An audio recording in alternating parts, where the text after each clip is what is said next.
શ્રી સરસ્વતી નમઃ. વિદ્યાર્થી મિત્રો, આગળના લેક્ચરમાં આપણે એક્ટિવ અને પેસિવ ધોરણ 9 અને ધોરણ 10 માટે શરૂ કર્યું.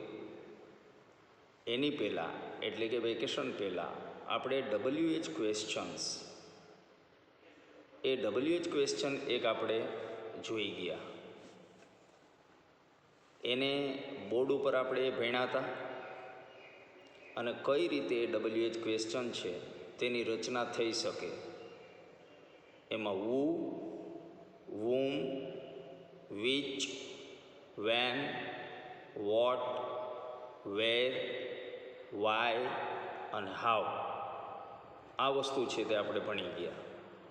ત્યાર પછી ધોરણ 10 અને ધોરણ 9 એની અંદર એક પ્રશ્ન એવો આવે છે કે જેમાં એક્સરસાઇઝ છે, તેમાં તમારે જરૂરી પ્રશ્ન, કોઈ પણ એક લાઈન છે તે અંડરલાઇન કરેલી હોય, એ અંડરલાઇન કરેલી બાબત છે તેને લગતું, તેને ધ્યાનમાં રાખીને કર્તાનો પ્રશ્ન છે, કર્મનો પ્રશ્ન છે, ક્રિયાપદનો પ્રશ્ન છે કે સમયનો પ્રશ્ન છે, સ્થળનો પ્રશ્ન છે કે કારણનો પ્રશ્ન છે, એ તમારે સમજવું ઘટે.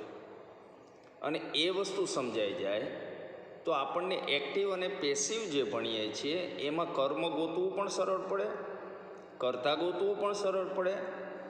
આ બે વસ્તુને ધ્યાનમાં રાખી અને એક લેક્ચર બેઝિક એક્ટિવ પેસિવનો કર્યા પછી ફરી પાછું WH ક્વેશ્ચન એનો એક એક્સરસાઇઝમાં કઈ રીતે આપણે ઉપયોગમાં લઈએ છીએ એ જોવા માટે થઈ અને આજનું ખાસ એક લેક્ચર છે તે ગોઠવીએ છીએ.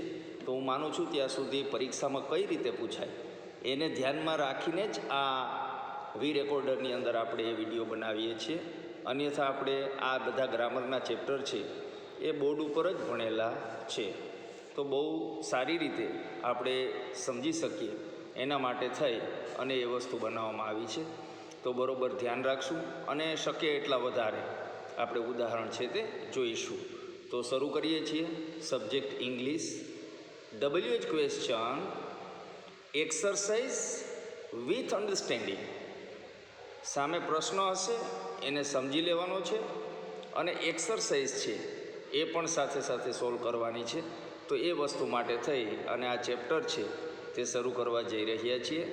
તો બરાબર ધ્યાનથી સમજી લઈએ અને પછી આની એક્સરસાઇઝ પણ તમારે હોમવર્કમાં કરવાની છે, એ વસ્તુનો પણ આપણે ખ્યાલ રાખશું. આ છે ઇંગ્લિશ ક્વેશ્ચન બેંક, જેની અંદર ઘણા પ્રકારના પ્રશ્ન છે. એમાં પહેલો જ પ્રશ્ન છે ત્રીજો, boys are jumping on the bed. Boys એટલે છોકરાઓ, આર જમ્પિંગ એટલે કે જમ્પિંગ કરી રહ્યા છે ઓન ધ બેડ. નીચે ABCD એવા 5 પ્રશ્નો છે તમને આપેલા છે.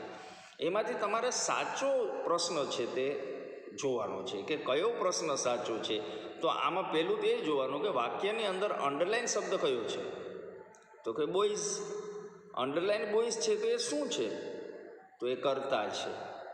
કર્તા છે તો કર્તા માટે થઈ અને પ્રશ્ન પૂછવા માટે થઈ અને કયું ક્વેશ્ચન સર્વનામ છે તે વપરાય છે, કયો WH વર્ડ છે તે વપરાય છે, તો કર્તા માટે વુ વપરાય છે. એટલે આનો જવાબ આવશે C, who is jumping on the bed. How હેલી રીતે પહેલો છે વેર, સ્થળ માટે છે, બીજો છે વોટ, કર્મ માટે છે, ત્રીજો છે વુ, કર્તા માટે છે, ચોથો છે વાય, કારણ માટે છે. તો આપણે બોયઝ છે તે આપેલું છે એટલે કર્તા છે, તો એનો જવાબ આવશે C, who is jumping on the bed. હવે એના પછીનો પ્રશ્ન, Meena is crying because she has lost her purse. Meena is crying, Meena રડી રહી છે, because કારણ કે she has lost her purse, કારણ કે તેણે તેનું પાકીટ છે તે ગુમાવી દીધું, તેનું પર્સ છે તે ગુમાવ્યું. હવે તમે જોઈ લ્યો કે અહીંયા કઈ બાબત છે એ આપ્યું છે. જો મીનાની વાત કરી છે, મીનાની વાત કરતા હોય તો ઉથી આવી શકે, એટલે મીના નીચે અંડરલાઈન છે નહીં. તો કેના નીચે અંડરલાઈન છે? તો કે because she lost her purse, કારણ કે તે તેનું પર્સ છે તે ગુમાવી આપી. એટલે બીકોઝ એટલે કારણ, કારણ છે એટલે કે વાય, શા માટે, શા માટે મીના રડી રહી છે, તો એ વસ્તુ બતાવવામાં આવી છે. તો વાય વાળો જવાબ છે આમાં આવશે. તો વાય વાળા બે જવાબ છે. તો એમાંથી જોવાનું છે કે આપણે કારણ શું. તો પહેલું છે why has Meena lost her purse, મીનાએ શા માટે તેનું પર્સ ગુમાવ્યું છે, તો એનો જવાબ ન બન્યો. Why is Meena crying, Meena શા માટે રડી રહી છે, તો કે કારણ કે તેને તેનું પર્સ ગુમાવ્યું. એટલે બી જવાબ છે તે એમાં સાચો આવશે. એના પછીનું વાક્ય છે Ramji looks after your garden. હવે આમાં મારે કંઈ કહેવાની જરૂર છે. રામજી કોણ છે? કર્તા. તો કર્તા માટે જ્યારે પ્રશ્ન આવે ત્યારે શું પૂછવાનું? તો કે વુ. તો પહેલો જ છે વુ લુક્સ આફ્ટર યોર ગાર્ડન. એના પછી છે Ramji looks after your garden. Looks after એટલે ધ્યાન રાખવું. શેનું ધ્યાન રાખે છે? કોનું ધ્યાન રાખે છે? રામજી છે તે કર્તા છે, લુક્સ આફ્ટર છે તે ક્રિયાપદ છે, અને યોર ગાર્ડન છે તે કર્તા છે, કર્મ છે. હવે એ કર્મને ધ્યાનમાં રાખીને પ્રશ્ન છે તે પૂછાયો છે. જો રામજી માટે હોય તો વુ, કર્મ માટે હોય તો વોટ, સમય માટે હોય તો વેન, અને રીત કોઈ પદ્ધતિ બતાવવામાં આવી હોય તો હાવ. તો અહીંયા કોના માટે છે પ્રશ્ન? યોર ગાર્ડન મતલબ કર્મ માટે છે. તો વોટવાળો જે જવાબ છે તે સાચો પડશે. What does Ramji look after. Number એના પછીનો Karnavati Express will arrive at 10 PM. કેને નીચે અંડરલાઈન છે? 10 PM. શું છે? ટાઈમ, સમય. શું પ્રશ્ન આવી શકે સમય માટે? વેન. વેનવાળું કશું દેખાય છે? હા, when will the train arrive. સમય માટે વેન. તો વેનવાળો પ્રશ્ન સામે આવ્યો હોય તો એનો જવાબ છે તે બનશે. કારણ કે વોટ છે તે કર્મ બતાવે છે, વેર છે તે સ્થળ બતાવે છે, વેન છે તે સમય બતાવે છે, અને હાવ છે તે રીત પદ્ધતિ બતાવે છે, મેનર. એના પછી છે this is Sajid's car. Apostrophe S, નો, ની, નું, ના. સંબંધ એ બતાવવામાં આવ્યો છે. હવે જ્યારે કોઈની માલિકી અથવા તો સંબંધ બતાવવાનો હોય, હવે આપણે બધું ભણી ગયા છે. કર્તા માટે વુ, કર્મ માટે વોટ, કોઈ મેનર હોય તો હાવ, સ્થળ હોય તો વેર, સમય હોય તો વેન, કારણ હોય તો વાય. અહીંયા અલગ છે, કોઈની માલિકીની વાત છે. સાજિદ્સકાર, એના માટે સંબંધ બતાવવાનો છે ને એના માટે આવશે વુઝ. તો અહીંયા વુઝ શબ્દ છે. Whose car is this. આ કોની કાર છે? એટલે માલિકી બતાવવા માટે થઈ અને વુઝ છે તે વપરાય છે. Next, Tarak left his job because he didn't enjoy his work. સમજી શકો છો તમે? Didn't enjoy his work. Because કારણ છે તે બતાવ્યું છે. કારણ માટે કયો શબ્દ આવે છે?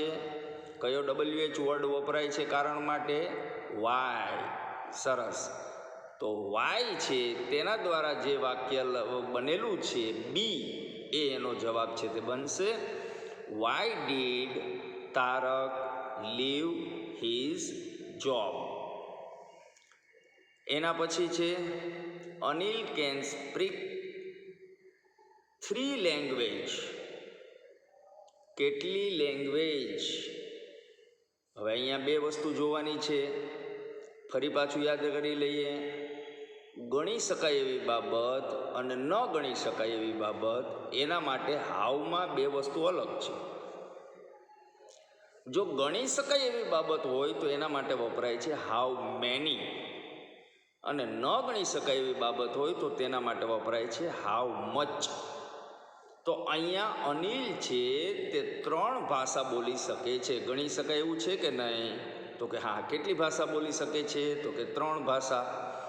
જો 3 ભાષા અનિલ બોલી શકતો હોય તો હાઉ મેનીથી પ્રશ્ન પૂછાય.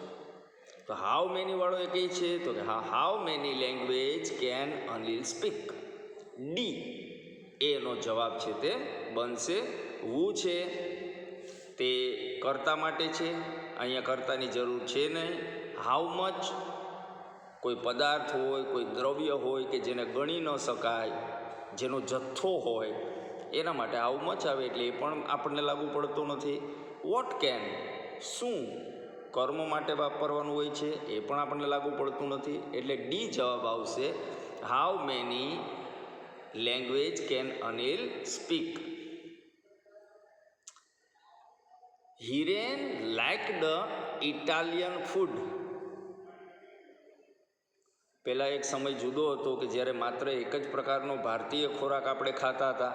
આજે બજારમાં તમામ વસ્તુ ચાઇનીઝ મળે છે, પંજાબી મળે છે, અલગ અલગ મળે છે, તો ઇટાલિયન પણ મળે છે. તો અહીંયા હિરેન છે એને ઇટાલિયન ફૂડ છે તે ગમતો, એવું વાક્ય છે. તો હવે એ જોવાનું છે કે શું છે, શું ગમતું, મતલબ કર્મ. Italian food. Hiren liked Italian food. What did Hiren like? હિરેનને શું ગમતું? તો હંમેશા કર્મ માટે થઈ અને વોટ છે તે વપરાય છે.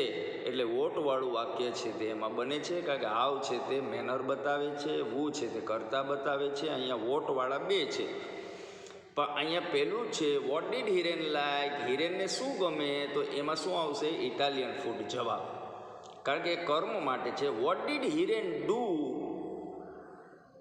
હિરેન શું કરતો?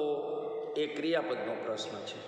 ક્રિયા જાણવા માટે થઈ અને એ પ્રશ્ન વોટથી જ પૂછી શકાય છે. એટલે આપણા માટે સી જવાબ છે તે બરોબર યોગ્ય છે. There are Joyce book. હવે અહીંયા માલિકી ભાવ બતાવ્યો છે, એપોસ્ટ્રોફી એસ. તમને ખબર છે માલિકી માટે તો કે હુઝ. તો અહીંયા હુઝ માટે કેટલા પ્રશ્ન આપ્યા છે? બીજા અલગ અલગ છે. વેર છે તે સ્થળ બતાવે, હાઉ મેની સંખ્યા બતાવે, હુઝ સંબંધ બતાવે, વિચ બુક્સ કઈ બુક છે આ, તો એના માટે એ વિષય માટેની વાત છે કે કયા વિષયની છે અથવા તો કઈ બુક છે. તો અહીંયા સંબંધ બતાવવાનું કામ છે તે છે. એટલે whose books are there. C છે તે જવાબ છે તે બનશે. I want an ice cream. Want એટલે ઈચ્છવું. શું ઈચ્છવું? આઈસ્ક્રીમ. કર્મ છે તો કર્મ જાણવા માટે શું આવે? વોટ. તો વોટ માટે અહીંયા બે છે. What do you want, what do I want. હવે બે પ્રશ્ન છે. જ્યારે જવાબ છે એ જવાબ આપણે જોતા હોઈએ. દાખલા તરીકે હું મારા વિશે પ્રશ્ન હોય તો સામેવાળો મને પૂછતો હોય, સામેવાળો બેઠેલો વ્યક્તિ છે એના માટેનો જો જવાબ હોય તો હું એને પૂછતો હોય, એટલે અહીંયા આઈનું યુ છે તે થઈ જશે અને વાક્ય બનશે વોટ ડુ યુ વોન્ટ. તો એનો જવાબ આવશે આઈ વોન્ટ એન આઈસ્ક્રીમ. એટલે અહીંયા કરતા બદલી જશે. ઘણી વખત આવી બાબતમાં આપણે ભૂલ કરતા હોઈએ કે વોટ ડુ આઈ વોન્ટ એમ આપણે જવાબ આપી દેતા હોય. જો સામે જવાબ ન આપ્યો હોય તો એ જવાબ આપ્યો હોય તો એ સાચો પડી શકે, કારણ કે ઘણી વખત આપણે આપણા માટે પ્રશ્ન કરતા હોય, પણ અહીંયા એવું નથી. અહીંયા જવાબ આપ્યો છે વોટ ડુ યુ વોન્ટ, તમે શું ઈચ્છો છો. તો કર્મ જાણવા માટે આઈનું યુ છે તે કર્યું છે અને એ દ્વારા પ્રશ્ન પૂછાયો છે, તો આનો જવાબ બનશે ડી. એના પછીનો છે I want a little ice cream. અહીંયા માત્રા પૂછી છે. આઈસ્ક્રીમ ખાશો, તમે ઈચ્છો છો, તમે ખાવા માગો છો તો કેટલું? 1 કપ, 2 કપ, કપમાં હોય તો સવાલ જ નથી. અહીંયા અ લિટલ એટલે માત્રાની વાત છે, ગણી શકાય નહીં, થોડું, કપમાંય થોડું. તો હવે એ જ્યારે છે ત્યારે હંમેશા ગણી ન શકાય, એના માટે હાઉ મચ. જો ગણવું હોય તો કેટલા કપ ખાશો એમ કહેવું પડે. તો હાઉ મેની કપ્સ, તો અહીંયા કપ્સ શબ્દ વપરાણો નથી, મતલબ અ લિટલ આઈસ્ક્રીમ એટલે how much ice cream do you want. એ છે એ જવાબ બનશે કે તમારે કેટલું આઈસ્ક્રીમ છે તે જોઈએ. બરાબર, તો ન ગણી શકાય તેના માટે હાઉ મચ છે તે વપરાય છે. Next, Reshma can speak any language fluently. શું બતાવ્યું છે? મેનર. ભાષા તો બોલતા હોઈએ, પણ સારી રીતે બોલવી, ફ્લુઅન્ટ બોલવી, એની મેનર છે, રીત છે, એની પાસે એવી આવડત છે. તો એના માટે રીત બતાવવા માટે મેં તમને પહેલાં કીધું કે મેનર બતાવવા માટે, રીત બતાવવા માટે હાવના 3 વિભાગ પડે છે. હાવ છે તે મેનર બતાવવાનું, રીત બતાવવાનું કામ કરે છે. હાવ મેની છે તે ગણી શકાય તેવી વસ્તુ બતાવવાનું કામ કરે છે. હાવ મચ છે તે ન ગણી શકાય તેવી વસ્તુ બતાવવાનું કામ કરે છે. તો વાક્યનો જવાબ બનશે how can Reshma speak any language. કેવી રીતે? કારણ કે અહીંયા અંડરલાઈન છે ને ફ્લુઅન્ટલી નીચે કરી છે, લેંગ્વેજ નીચે નથી કરી, એટલે કર્મની વાત નથી. અહીંયા એની પદ્ધતિની વાત છે, રીતની વાત છે. એટલે હાઉ કેન વાળો જવાબ જે છે ડી એ આવશે. Next, the cook added little bit chilli powder. આપણે જમવા ગયા હોય હોટલમાં તો કહીએ ને થોડું સ્પાઇસી રાખજો, તીખું રાખજો, પંજાબી વગેરેનો ઓર્ડર આપતા હોય તો એ. તો અહીંયા લિટલ બીટ ચીલી પાવડર, ચટણી. હવે અહીંયા કેટલી નાખી છે એ વાત છે. તો ઉપર જેમ રીત બતાવવાનું કીધું હતું એમ અહીંયા એમાં થોડોક ફેર છે, માત્રા બતાવવાની છે. તો મેં તમને પહેલાં કીધું હતું રીત બતાવવા માટે હાવ, માત્રા બતાવવા માટે હાવ મચ, અને ગણી શકાય એવી વસ્તુ માટે હાવ મેની. તો અહીંયા હાવ મચ જેમાં આવતું હોય તે જવાબ સાચો. તો how much chili powder did the cook add. તો જે ડી જવાબ છે તે સાચો પડે છે. એના પછી છે the lunch was served in the dining hall. સમજી ગયા છો તમે? લંચ પીરસાઈ ગયું છે. લંચ ક્યાં પીરસાય? તો સ્થળની વાત છે, ઇન ધ ડાઇનિંગ હોલ. તો સ્થળ માટે કયો શબ્દ આવે? વેર. વેરવાળું કોઈ વાક્ય છે તો કે હા બી. તો એ બી જવાબ છે તે સાચો. Where was the lunch served. Rupa has been with Ronit for 5 years. સમયનો ગાળો આપ્યો છે 4-5 years. કેટલા વર્ષ? 5 years.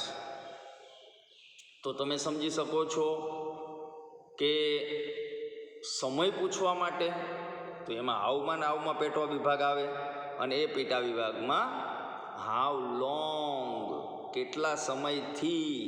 પેલું આપ્યું છે વેન, સમય પૂછ્યો છે પણ સમયનો ગાળો નથી. બીજું આપ્યું છે હાવ લોંગ, સમયનો ગાળો બતાવે છે. ત્રીજું આપ્યું છે હુ, કરતા પૂછવાનું કામ કરે છે. અને ચોથું છે હાવ ફાર, કેટલો અંતર. લાંબુ અંતર હોય ને, કોઈ એક ગામથી બીજા ગામનું, એ અંતર પૂછવા માટે હાવ ફાર છે તે વાપરી શકાય. અહીંયા how long has Rupa been with her friend. તો અહીંયા હાવ લોંગ છે તેનાથી પ્રશ્ન છે તે પૂછાય છે. Next, Samira was happy because it was her birthday. Samira was happy because કારણની વાત છે, કારણ છે તો શું આવે? વાય. તો વાયવાળો જે જવાબ છે તે સાચો માનવાનો. અહીંયા વાયવાળા બે આપ્યા છે.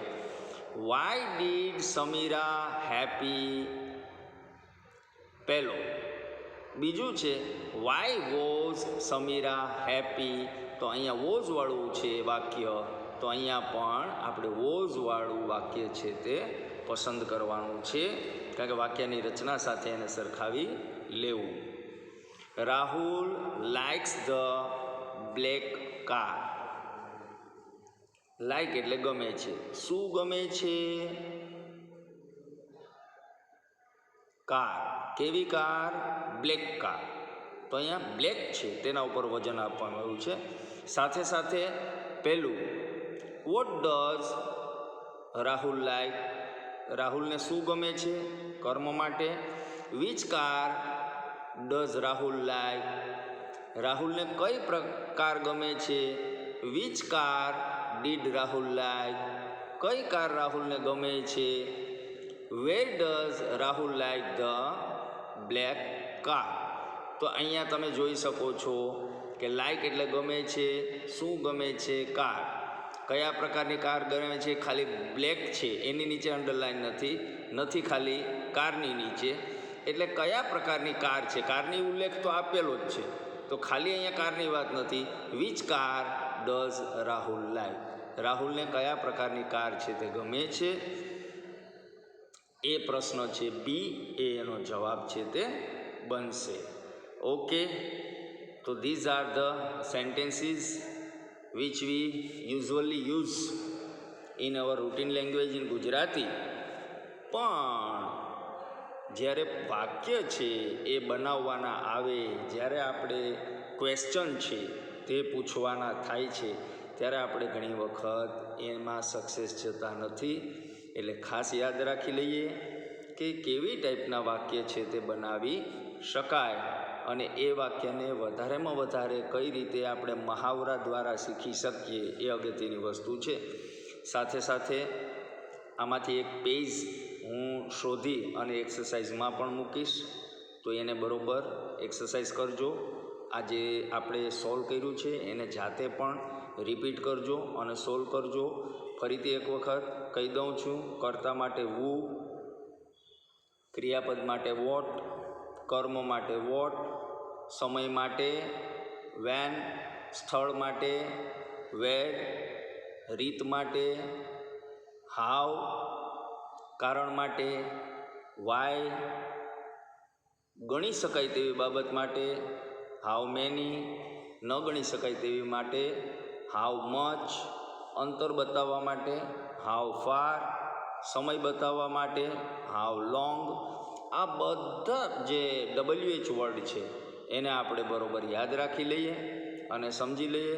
હું માનું છું ત્યાં સુધી આ વસ્તુ સમજવામાં આપણને વધારે સરળ થઈ છે, તો બરાબર સમજી લઈએ. અસ્તુ. જય હિન્દ, જય ભારત.